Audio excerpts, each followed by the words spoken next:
Bob, do you have a live performance story you can tell us? Everybody who's performed on stage has had great experiences and has had horror stories. The one story that I can think of where I had a blast, I was performing at this open mic night in a place north of Rome, New York. The place had this heavy rock, blues influence. Most of the people there were heavy rockers. When I came on stage, I was doing my country music, and I'm trying to think real quick about which song I should really play for this crowd that is expecting this overdriven music to be played. And what I did is I quickly picked out my slowest, sweetest song, and I performed that. The first 4, well, maybe 8, 12 bars into the song, I looked at this one guy. I guess he was about 6'4", about 250 pounds. He was turning away from me and starting to face the bar when I was singing. Then I noticed that his wife or his girlfriend or whoever, she sort of peeked out around him and started heading towards me. And then I noticed another lady and another one.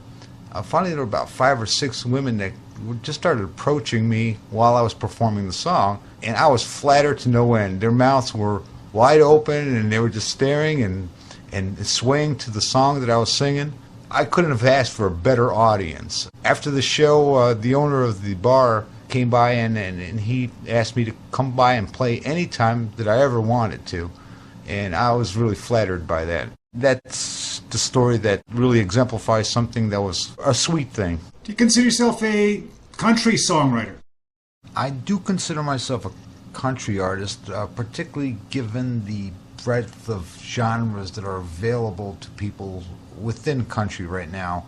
Everything from bluegrass to alternative country to country pop to country rock to traditional country. I mean, there's all sorts of flavors out there. I try to dabble in other areas as well, folk and rock, in writing my material.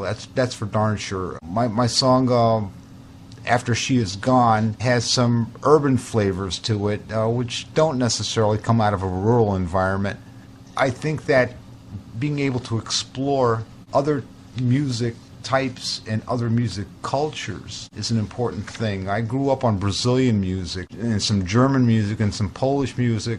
All of that is the background where you come from and what you can apply yourself to if you want.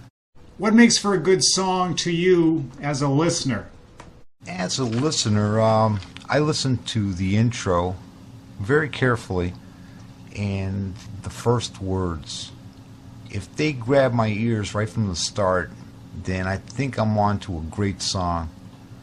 If the next set of words connects back to the first words, then I know I'm onto a great song.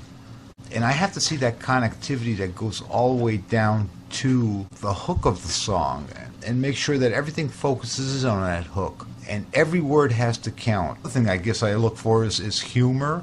I want to see a little variety. I mean, sad songs are good in country music, but there's a lot more to be gained in listening to tunes that come from in all sorts of tangents with all sorts of flavors. Their love songs are fine, but I think comedy and open spaces in a song are really important.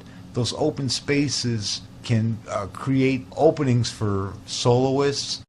What I really want to say is that songs that have a message are important because what they do is they sort of indicate our humanity in our everyday lives. The songs should reflect a depth of our understanding of our surrounding culture.